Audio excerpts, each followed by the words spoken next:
இப்போ உங்கள் அப்பாவுக்கு என்ன பிரச்சனை இருந்தது? கால் வீக்கம் இருந்தது, இருமல், சளி, முகமெல்லாம் வீக்கமாக இருந்தது, ஒன்றுமே முடியாது இருந்தார். இங்கே வந்த பிறகு 2 மாதமாக வந்துட்டு இருக்கோம். பரவாயில்ல, இப்போ நான் ஓரளவுக்கு கிளியர் ஆகிருக்கு. வீக்கெல்லாம் இல்லை, இருமல் சளி எதுவும் இல்லை, மூச்சு திணறலாம் இல்லை. ஃபஸ்ட்டு மூச்சு திணறல் எல்லாம் இருந்தது, இப்போ அதெல்லாம் இல்லை. இல்லை 2 மாதமாக மருந்து சாப்பிட்ருக்கு. இங்கே வந்து கிளியர் ஆகிருக்கு ஓரளவுக்கு. பரவாயில்ல. என்ன பிரச்சனை அவருக்கு? கிட்னி பிரச்சனை, உப்பு, கிட்னி ஃபெயிலியர், உப்பு. இதுக்கு முன்னாடி டாக்டர்கிட்ட போயிட்டு மருந்து மாத்திரை சாப்பிட்டுருந்தாங்க. கிட்னி சுருங்கி இருக்கு. இப்போ பரவாயில்ல, எல்லாம் இங்கே மருந்து சாப்பிட்ட பிறகு ஓரளவுக்கு நார்மலாக இருக்குது. பரவாயில்ல, எந்த பிரச்சனையும் இல்லை. ஃபர்ஸ்ட்ல என்னென்ன பிரச்சனை இருந்துச்சு? அதான் மூச்சு திணறல், கை கால் வீக்கம் அதிகமாக இருந்தது, நடக்க முடியாது. கொஞ்சம் தூரம் நடந்தோம்னா மூச்சு திணறல் இருக்கும். இப்போ அதெல்லாம் எதுவும் இல்லை. இங்கே வந்து மருந்து சாப்பிட்ட பிறகு அதெல்லாம் எதுவும் இல்லை. 2 மாதமாக இப்போ நார்மலாக இருக்குது, ஓரளவுக்கு நார்மலாக இருக்காங்க. இப்போ மருந்து தொடர்ந்து எடுத்துருக்கு. இப்போ 3ஆவது மாதம் வந்துருக்கோம். ஓகே. அவருக்கு கொஞ்சம் காது கம்மியாக, காது கேட்காது, அதனால நீங்கள் பேசுங்க. சரி சார், வணக்கம் சார். வணக்கம் சார், சொல்லுங்க, இவர் என்ன கம்ப்ளைண்டோட வந்தார்? இப்போ இவருக்கு வந்து கிரியேட்டின் லெவல் வந்து ரைஸ் ஆயிடுச்சு. உப்பு அதிகமாச்சுனாவே நம்ம உடம்பு என்ன பண்ணோம் அப்படின்னா நீர் கொத்துக்க ஆரம்பிச்சு. அப்படி நீர் கொத்து, அதுதான் வந்து நமக்கு ஃபர்ஸ்ட் சிம்பிள். அதான் வந்து சிம்டம்ஸ் வந்து நமக்கு காட்டுறதே ஃபர்ஸ்ட். நிறைய பேர் கை கால் ஸ்வெல்லிங் தான் வந்து போவாங்க.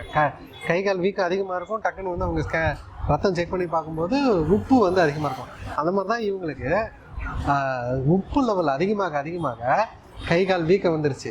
அதுக்கடுத்து வந்து லங்ஸ்லேயும் நீர் கோத்துக்க ஆரம்பிச்சிருச்சு.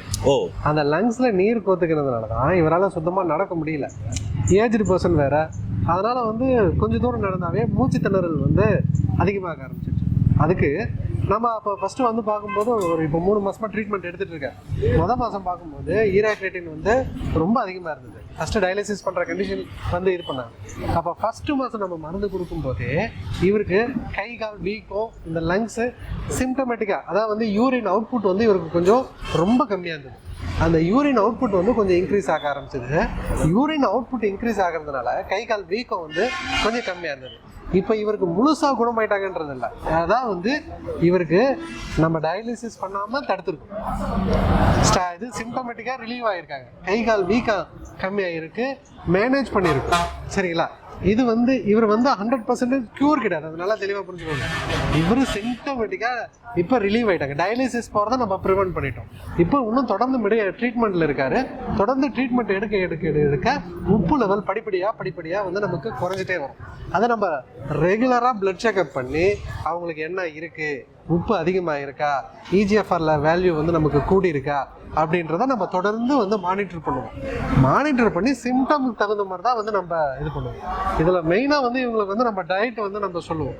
எப்போதும் கிட்னி பிரச்சனை இருக்குது அப்படின்னாவே நம்ம தண்ணி அதிகமாக குடிக்கக்கூடாது, சில டயட்டை வந்து இருக்கும், ப்ரோட்டீன் அதிகமாக எடுத்துக்க கூடாது அப்படின்றத வந்து நிறைய சொல்லுவோம். ஏன் ப்ரோட்டீனை எடுத்துக்கூடாதுனாக்கா, நமக்கு ப்ரோட்டீனோட பை ப்ராடக்ட் தான் வந்து கிரியேட்டின். ப்ரோட்டீன் மெட்டபாலிசத்தில் வந்து நிறைய உப்புகள் வந்து நமக்கு கிடைக்கும். அதில் வந்து கிரியேட்டினும் ஒன்று. அப்போது கிரியேட்டின் இன்டேக்கை வந்து நம்ம ப்ரோட்டீன் அதிகமாக எடுத்துகிட்டே இருந்தோம் அப்படின்னா உடம்பு அந்த ப்ரோட்டீன் மெட்டபாலிசத்தில் கிரியேட்டின் வேஸ்ட்டை வந்து உருவாக்கிட்டே இருக்கும். அதனால தான் வந்து கிட்னி பேஷண்ட்டுக்கு வந்து அந்த ப்ரோட்டீன், கறி, மீன், முட்டை இதெல்லாம் சாப்பிடக்கூடாது அப்படின்றத சொல்லுவோம். அப்போ யாரெல்லாம் சாப்பிடக்கூடாது? அப்போ எல்லாருக்குமே டோட்டலாக கட் பண்ணிடுமா அப்படின்னா அப்படி கிடையாது. டோட்டல் ப்ரோட்டீன் ஒன்று இருக்குது ரத்தத்தில், நம்ம செக் பண்ணணும். அவங்களுக்கு ப்ரோட்டீன் பற்றாக்குறையாக இருந்தால் மட்டும் ஒரு முட்டை வந்து வெள்ளைக்கரு மட்டும் சாப்பிட சொல்லுவோம், மற்றபடி சாப்பிட சொல்ல மாட்டோம். அப்போ சீரம் எலக்ட்ரோலைட்ஸு அந்த ரத்தம் ப்ராப்பராக செக் பண்ணி அவங்களோட ரிசல்ட்டுக்கு தகுந்த மாதிரி தான் நம்ம படிப்படியாக அவங்களுக்கு நம்ம ட்ரீட்மெண்ட்டு ஒரு முறைப்படுத்தப்பட்ட சித்த மருத்துவம் அப்படின்றத நம்ம சொல்லலாம். அப்படி கொடுக்கும்போது ரிசல்ட் வந்து நமக்கு இந்த மாதிரி நல்ல அற்புதமான ரிசல்ட்லாம் நமக்கு கிடைக்குது. இவருக்கு கிட்னி பிரச்சனை இருந்தது, அவருடைய மகன் பேசியிருப்பாரு. ஏன்னா அவர் காது கேட்கலன்றதுனால தான் அவர் பேச சொல்ல.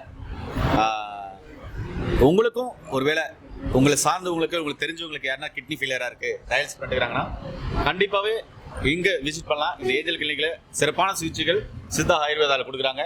அதே மாதிரி டாக்டர் நல்லா கேர் எடுத்து பார்ப்பாங்க. உங்களுக்கு படிப்படியாக பார்த்தீங்கன்னாக்கா யூரியா கிரியேட்டின் எல்லாம் குறைய ஆரம்பிக்கும், இஜிஎஃப்ஆர் லெவல் இன்க்ரீஸ் ஆகும், ஹீமோகுளோபின் இன்க்ரீஸ் ஆகும். கிட்னி ஃபெயிலியரால் ஏற்பட்ட அந்த பாதிப்புகள் படிப்படியாக குறைய ஆரம்பிக்கும். இன்னைக்கு பாருங்க, இவருக்கு மூச்சு ஒரு சிரமம் இருந்தது, இப்போ நல்லா மூச்சு வர்றாரு. லங்ஸில் நீர் கொத்து இருந்தது, அதுவும் சரியா போச்சு. கால் வீக்கமாக இருந்தது, அதுவும் சரியா போச்சு அப்படின்னு சொல்லிட்டு இவர் தான் சொன்னார். அவர் மகன் வந்து கூட இருக்காரு. நார்மலாக ஒரு ஹாஸ்பிட்டலில் போய் பார்த்துருக்கீங்களா? அது அந்த ஹாஸ்பிட்டலில் பார்த்து ரிப்போர்ட்டுங்களா? ஆமாம் அங்கே ஏற்கனவே பார்த்தது, அதுக்கப்புறம் தான் எனக்கு அதிகமான பிறகு தான் இங்கே வந்தது. அதிகமான பேர் வந்தீங்க. அங்கெல்லாம் கவுச்செல்லாம் சாப்பிடலாம்னு சொல்லிட்டாங்க. இங்கே வந்த பிறகு தான் உணவு முறையை சொன்ன உடனே அதை கண்ட்ரோல் பண்ண உடனே இப்போ கிளியர் ஆனது. இங்கே நாட்டு மருந்து சாப்பிட்ட உடனே ஓகே ஓகே. ஹாஸ்பிட்டலில் அவங்க உணவு முறையை அவங்க வந்து எதை வேணாலும் சாப்பிடலாம்னு சொல்லிட்டாங்க. ஓ, அதனால நம்மளுக்கு கண்ட்ரோல் வரல. இங்கே வந்து உணவு முறை சொன்ன உடனே நம்மளுக்கு கண்ட்ரோல் வந்தது. சூப்பர் சரிங்க. ஏண்டர்களே, உங்களுக்கு கிட்னி ஃபெயிலியர் இருக்கா? உங்களுக்கு தெரிஞ்சவங்களுக்கு இருக்கா? கவலைப்படாதீங்க. இந்த வீடியோ எல்லாருக்கும் ஷேர் பண்ணி விடுங்க. இவர் நல்லா ரிகவரி பண்ணி இன்னொரு வீடியோ கூட நம்ம போடலாம். மீண்டும் அருமையான பதவியில் உங்கள் அன்பை சந்திக்கும் வரை உங்களுக்கு இந்த விடைபெறுவதும் குடும்பத்தில் ஒருவனாக உங்கள் அன்பு சோனாரிதாஸ். நன்றி, வணக்கம்.